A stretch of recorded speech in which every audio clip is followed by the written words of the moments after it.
आयनों के स्वतंत्र अभिगमन हेतु कोलराउस का नियम। कक्षा 12 के रसायन विज्ञान के विद्यार्थी ध्यान देंगे। आरपीटीएस एजुकेशनल पॉइंट में आप लोग पढ़ रहे हैं वैद्युत रसायन। वैद्युत रसायन के इससे पिछली वीडियो में आप लोगों ने पढ़ा था तुल्यांकी चालकता, मोलर चालकता और भी तमाम कई चीजें जिसे आप पढ़े थे। आज हम पढ़ेंगे आयनों के स्वतंत्र अभिगमन हेतु कोलराउस का नियम। बात आती है स्वतंत्र अभिगमन की, तो आप जानते हैं कल बताया गया था कि चालकता को प्रभावित करने वाले कारक कौन कौन से हैं। तो उसमें ये बताया गया था कि तनुता बढ़ाने पर विद्युत अपघट्यों के विलयनों की चालकता का मान बढ़ता है। तो एक चीज यहाँ आती है अनंत तनुता पर मोलर चालकता या तुल्यांकी चालकता। हमने मोलर चालकता पढ़ा था। मोलर चालकता का मतलब जब किसी विलयन में 1 मोल विद्युत अपघट्य घुला हो तो उस स्थिति में उस विलयन की चालकता उसकी मोलर चालकता कहलाती थी। तुल्यांकी चालकता का मतलब जब वैद्युत अपघट्य की मात्रा 1 ग्राम तुल्यांक हो तब जो चालकता होती थी वो तुल्यांकी चालकता कहलाती थी। लेकिन आज हम पढ़ेंगे कोलराउस का नियम, और कोलराउस का नियम ये बताता है कि किसी विद्युत अपघट्य की अनंत तनुता पर मोलर चालकता या तुल्यांकी चालकता का मान उसके धनायनों और ऋणायनों की अनंत तनुता पर आयनिक चालकताओं के योगफल के बराबर होता है। अब बात करें अनंत तनुता पर मोलर चालकता क्या है। आपको बताया गया है कि यदि किसी विद्युत अपघट्य के विलयन की तनुता बढ़ाएं, विद्युत अपघट्य के विलयन की तनुता को बढ़ाएं तो उसकी चालकता यानी मोलर चालकता या तुल्यांकी चालकता का मान बढ़ने लगता है, और तनुता बढ़ाएं तो और बढ़ने लगता है। फिर तनुता बढ़ाते बढ़ाते इतनी बढ़ा दें कि तनुता अनंत हो जाए। अनंत तनुता का मतलब तब सांद्रता C बराबर 0 हो जाए। तो अनंत तनुता पर जब मोलर चालकता आती है तो वहां पर मोलर चालकता एक सीमांत मान को प्राप्त कर लेती है, और वही अनंत तनुता पर मोलर चालकता कहलाती है। इसे लैम्डा m0 या लैम्डा m इन्फिनिटिव से प्रदर्शित करते हैं, या अनंत तनुता पर तुल्यांकी चालकता को लैम्डा EQ0 या लैम्डा EQ इन्फिनिटिव से प्रदर्शित करते हैं। तो अनंत तनुता पर मोलर चालकता आप समझ गए होंगे। यदि किसी विद्युत अपघट्य के विलयन की तनुता अनंत हो, इसका मतलब उसमें सांद्रता लगभग 0 हो, तो उसे हम अनंत तनुता कहेंगे। और अनंत तनुता पर किसी भी विद्युत अपघट्य के विलयन की मोलर चालकता एक सीमांत मान को प्राप्त कर लेती है। वही सीमांत मान कहलाता है अनंत तनुता पर मोलर चालकता, और उसी अनंत तनुता पर मोलर चालकता के लिए कोलराउस ने एक नियम दिया, और उसी नियम को कहते हैं कोलराउस का नियम।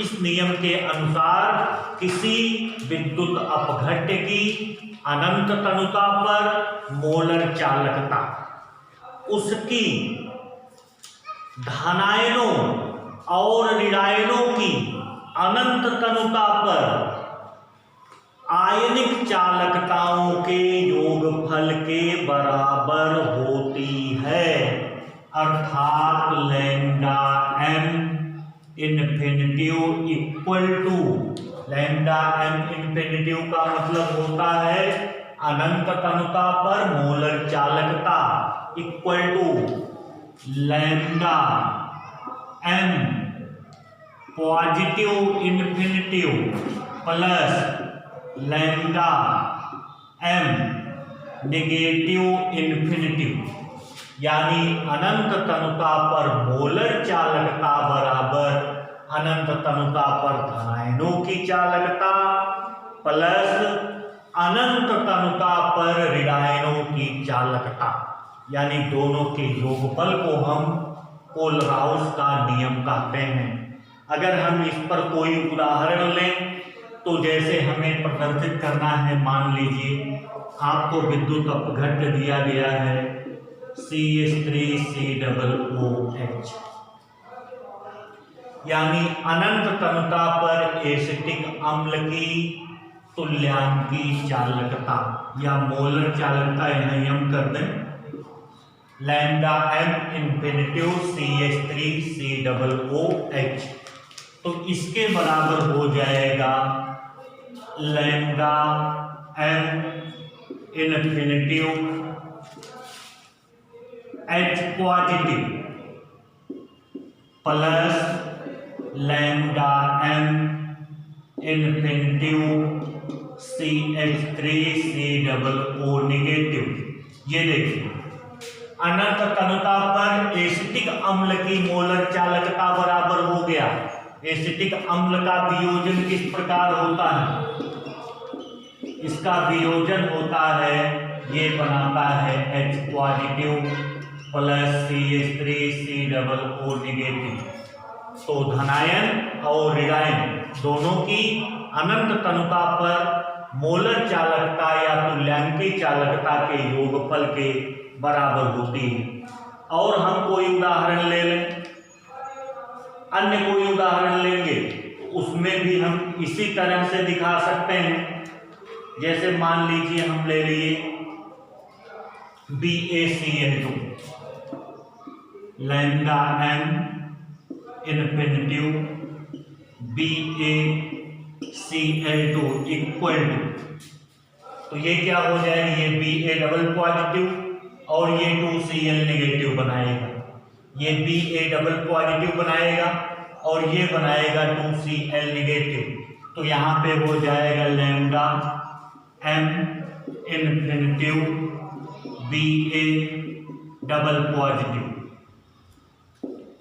प्लस लैम्डा m इन्फिनिटिव, यहाँ से 2Cl है तो यहाँ हम 2 से गुणा कर देंगे, 2 इंटू Cl नेगेटिव। ये देखिए, तो ये है आयनों के स्वतंत्र अभिगमन हेतु कोलराउस का नियम। और कोलराउस का नियम कहता है कि किसी विद्युत अपघट्य की अनंत तनुता पर मोलर चालकता उसके धनायनों और ऋणायनों की अनंत तनुता पर आयनिक चालकताओं के योगफल के बराबर होती है। ये आप समझ गए होंगे, ये है कोलराउस का नियम। अब हम कोलराउस के नियम का कुछ अनुप्रयोग बता देते हैं। कोलराउस के नियम का अनुप्रयोग, कोलराउस के नियम का अनुप्रयोग।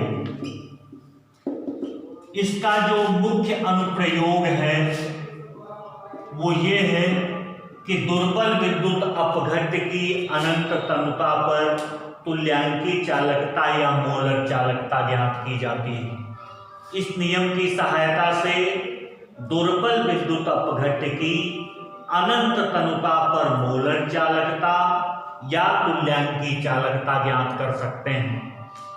हमको प्रबल विद्युत अपघट्य की अनंत तनुता पर मोलर चालकता या तुल्यांकी चालकता दी हुई होगी और उसकी सहायता से हम अनंत तनुता पर दुर्बल विद्युत अपघट्य की मोलर चालकता या तुल्यांकी चालकता ज्ञात कर लेते हैं। दुर्बल विद्युत अपघट्य की अपघट्य की अनंत तनका पर मोलर चालकता ज्ञात करना या ज्ञात करने में। तो इसके लिए हमें प्रबल विद्युत अपघट्य की अनंत तनका पर मोलर चालकता दी हुई होती है और उसकी सहायता से हम अनंत तनका पर दुर्बल विद्युत अपघट्य की मोलर चालकता ज्ञात कर लेते हैं। दूसरा अनुप्रयोग है दुर्बल विद्युत अपघट्य की वियोजन की मात्रा ज्ञात करना। दुर्बल विद्युत अपघट्य की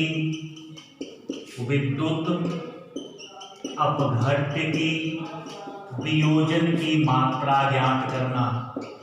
वियोजन की मात्रा आप लोग जानते होंगे, जिसको अल्फा से प्रदर्शित करते हैं। तो वियोजन की मात्रा का मतलब ये होता है कि किसी दुर्बल विद्युत अपघट्य का वह अंश जो वियोजित होता है उसे वियोजन की मात्रा कहते हैं। किसी दुर्बल विद्युत अपघट्य का वह अंश जो वियोजित होता है उसे वियोजन की मात्रा कहते हैं। अगला है दुर्बल विद्युत अपघट्यों का वियोजन स्थिरांक ज्ञात करने में। आप पिछली कक्षा में पढ़े होंगे ओस्टवाल्ड का तनुता नियम, उसकी सहायता से हम वियोजन की मात्रा ज्ञात कर लेते हैं। दुर्बल विद्युत अपघट्य के वियोजन की मात्रा ज्ञात करने में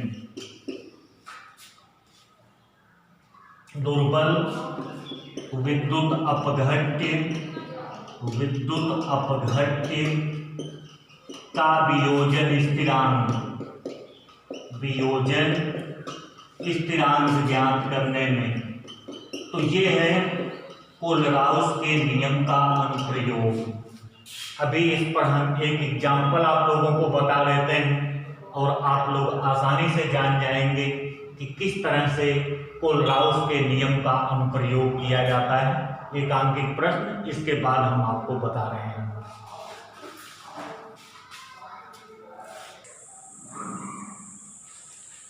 एक प्रश्न लेते हैं। अनंत तनका पर BaOH ट्वाइस यानी बेरियम हाइड्रोक्साइड BaCl2 तथा NH4Cl की मोलर चालकताएं क्रमशः 457.6, कामा देकर 240.5 तथा 130.0 महो सेंटीमीटर स्क्वायर प्रति मोल है। NH4OH की अनंत तनका पर मोलर चालकता ज्ञात कीजिए। आपने पढ़ा होगा कोलराउस के नियम से। कोलराउस के नियम से कोलराउस ने कहा था कि किसी विद्युत अपघट्य की अनंत तनका पर मोलर चालकता उसके धनायनों और ऋणायनों की अनंत तनका पर आयनिक चालकताओं के योगफल के बराबर होती है। अर्थात हमको ज्ञात करना है लैम्डा m इन्फिनिटिव NH4OH, यही हमको ज्ञात करना है। और ये बराबर होता है, अगर हम ऐसे निकालें तो ये होगा lambda m infinitive NH4 positive plus lambda m infinitive OH negative. ये देखिए, ये हमको ज्ञात करना है। अब जो जो दिया गया है उसको हम लिख लेते हैं। पहले BaOH ट्वाइस का दिया हुआ है, तो हम लिख लें lambda m infinitive BaOH twice equal to, ये हमको दिया हुआ है, तो ये बराबर क्या हो जाएगा lambda m infinitive Ba double positive plus OH twice है तो 2 आगे आएगा lambda m infinitive OH negative. ये देखिए इसका हुआ कोलराउस के नियम द्वारा, और ये मान हमको दिया गया है BaOH ट्वाइस की 457.6 सीमेंस सेंटीमीटर स्क्वायर प्रति मोल। इसको हम मान लेते हैं समीकरण नंबर 1, हमको दिया गया है ये। फिर दिया गया है BaCl2 की lambda m infinitive BaCl2 equal to, इसको भी ऐसे तोड़ लें, ऐसे तोड़े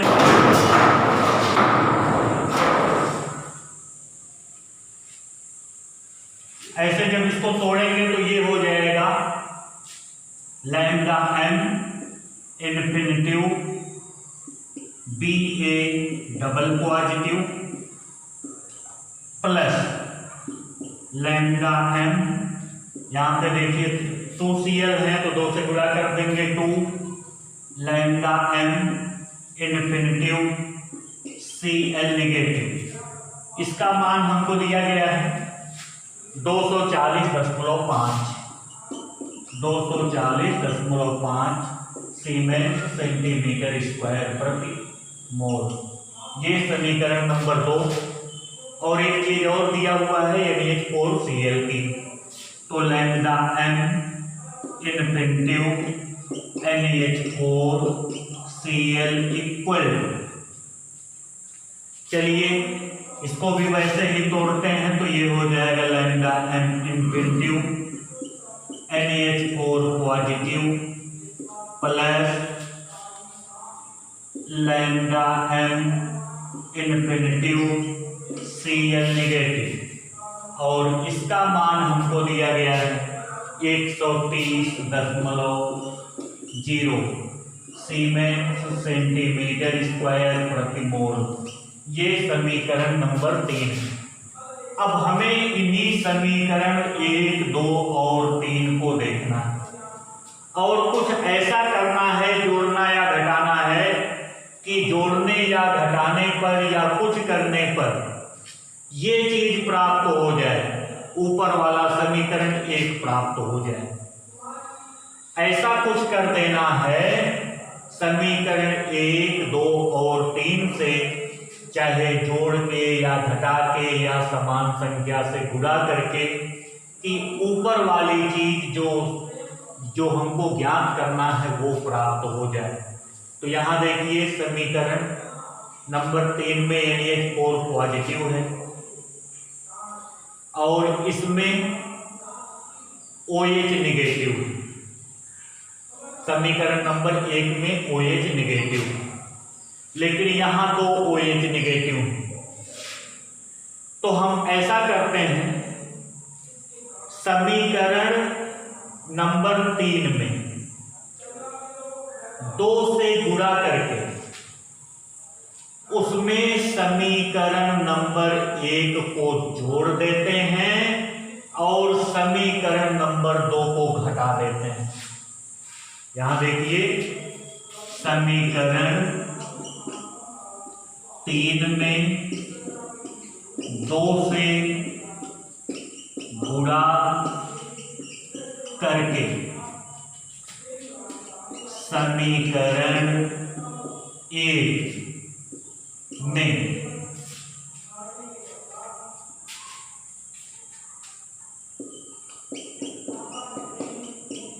जोड़कर, 1 में जोड़कर उसमें से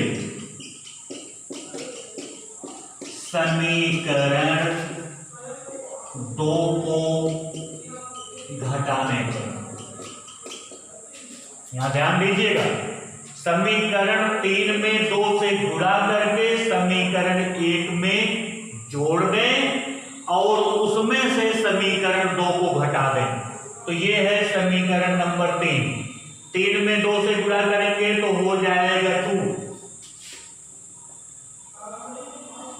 ये 2 NH4Cl 2 से गुणा करेंगे तो ये भी हो जाएगा 2 NaH4 delta M infinitive NaH4 positive plus 2 delta M infinitive Cl negative, और 2 से यहाँ गुणा करेंगे तो ये हो जाएगा 130 दूना 260। ये हम 2 से गुणा करेंगे, उसमें समीकरण नंबर 1 को जोड़ेंगे, 1 को जोड़ेंगे तो 1 ये जुड़ जाएगा, तो ये हो जाएगा इतना, ये धन ये, फिर उसमें से इसको घटा देंगे। तो ऐसा हम करें, देखें क्या मिलता है। 2 से गुणा इसमें करते हैं तो ये हो जाएगा 2 lambda M infinitive NaH4 positive plus 2 lambda M infinitive Cl negative plus ये समीकरण 2 3 में हमने 2 से गुणा किया, अब उसमें हम समीकरण 1 को जोड़ रहे हैं, 1 को जोड़िए plus lambda M infinitive Ba double positive plus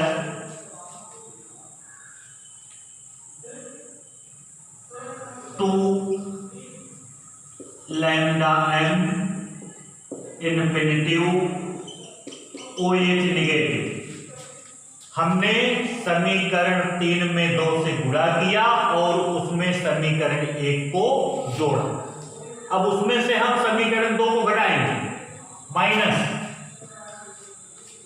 lambda M infinitive Ba double positive minus 2